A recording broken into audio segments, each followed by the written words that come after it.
নিজের গাছের ফল খেতে খুব অসাধারণ। সো আমার হাজবেন্ড আর আমি কয় ফল পারলাম পড়তো না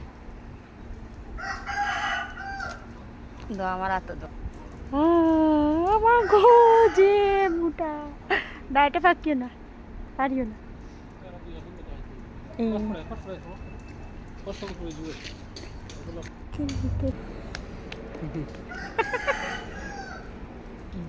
তো আমি কাটলাম এখন 2 দিন পরে এক কাটলাম এগুলো।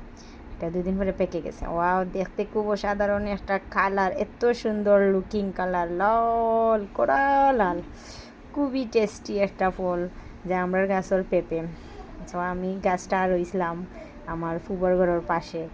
সো আমি গিয়া সব সময়টা দেখতাম কোন দিন ফাঁকতো এখন পাশে বসে সে খাইলাম। এত টেস্টি আর এত অসাধারণ নিজের গাছের ফল, ফরমালিন মুক্ত একটা ফল। ওয়াও।